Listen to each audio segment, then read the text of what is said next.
Barakatah Yahweh, Barakatah Yahawashi, Bahasham, Barakahakwadash, Barakatum. First and foremost, I want to give all praises, glory, and infinite honors to Yahweh, Bahasham, Yahawashi. Double honors to the apostles and elders of Great Millstone who rule and teach well.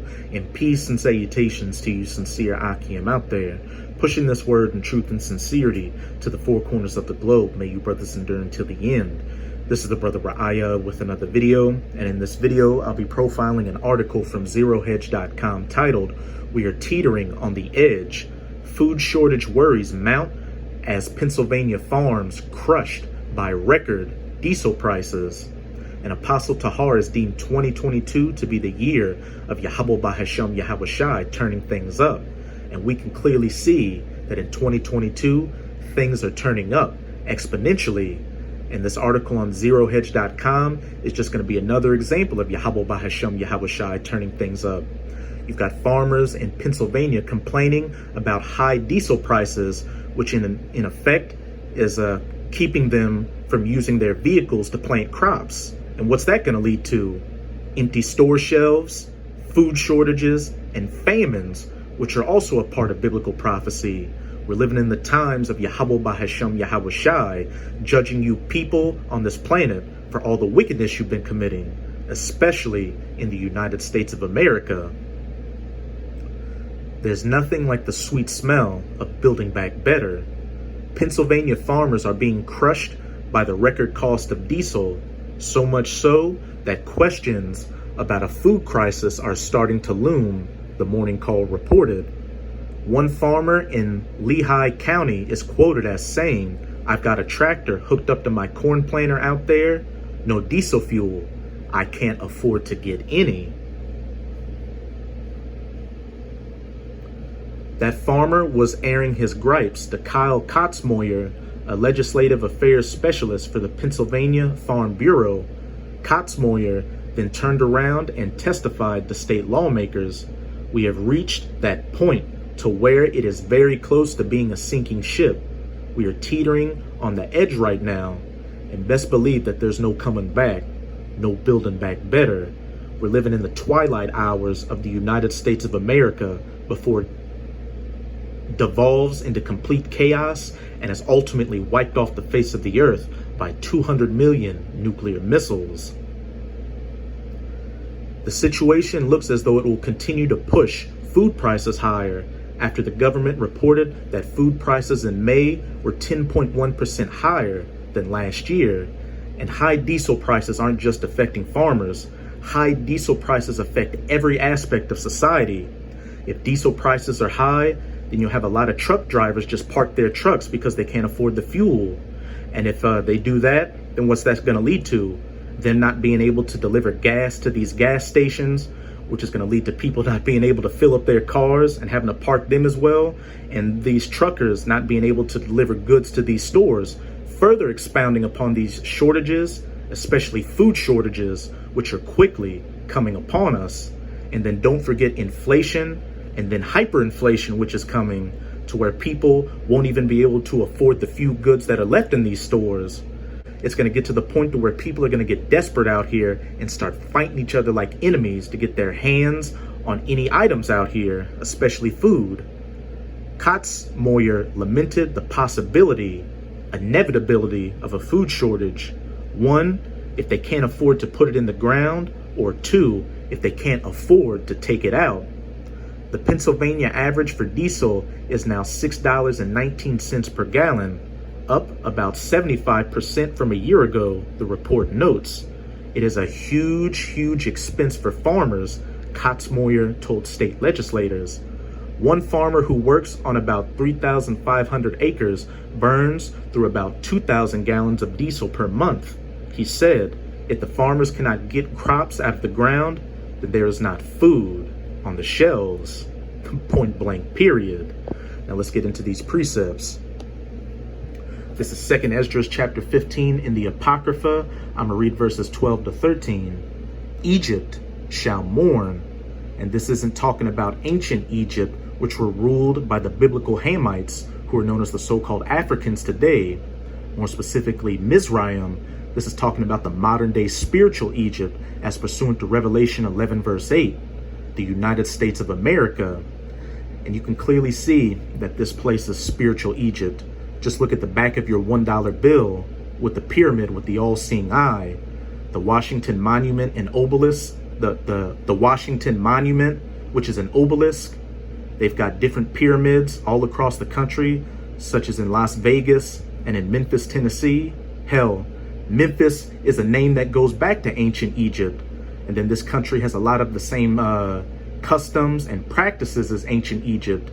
Bread and beer were big in ancient Egypt, and they're big in the United States of America. Getting a haircut lining goes back to ancient Egypt, etc., etc. And of course, this modern day spiritual Egypt is serving in the exact same function that ancient Egypt served for the children of Israel, who are known as the so-called Negroes, Latinos, and Native Americans today, as a place of hardcore bondage and slavery. Egypt shall mourn, the United States of America shall mourn, and the foundation of it shall be smitten with the plague and punishment that the Most High shall bring upon it. Inflation and hyperinflation, fuel prices increasing to $5, $6, before long, $7, $8, $9, $10 a gallon. Food shortages looming, racial tensions looming, economic collapses, a civil war, World War III, etc., etc.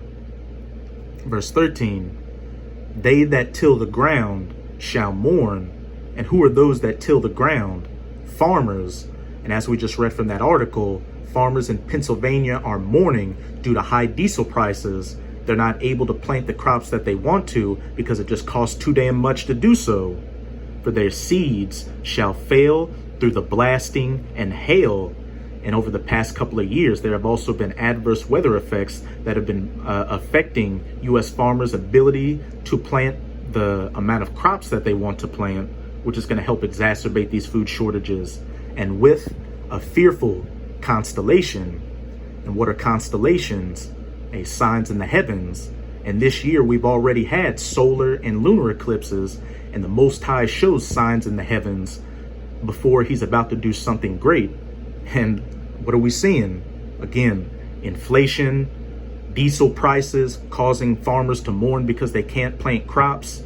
You've got the war in Ukraine, talks about an economic collapse, rumors of war, of a war between China and Taiwan, tensions heating up in the Middle East between Israel and Iran.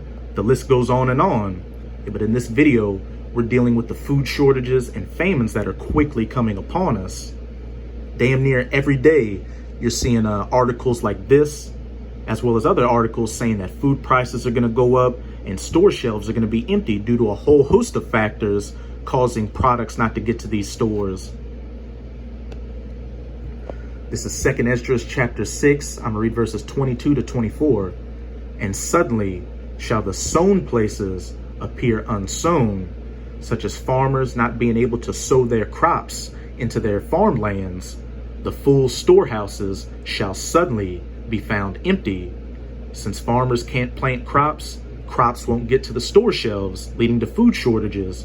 Or since truck drivers can't deal with high diesel prices, they're not able to deliver their loads to these different stores, leading to the storehouses being found empty.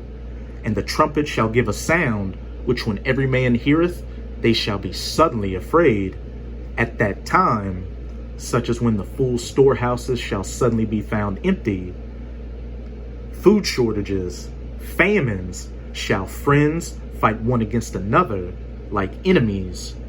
People that used to be friends, even family members, are going to get desperate out here when their stomachs are touching their backs, or if they're looking at their loved ones starving. You know what time it is. And the earth shall stand in fear with those that dwell therein. The springs of the fountain shall stand still, and in 3 hours they shall not run. And it's going to be worse than just people going to these grocery stores and ransacking them for whatever goods are left. Hey, once that gets worn out, people are going to start breaking into each other's homes and taking whatever they can get their hands on.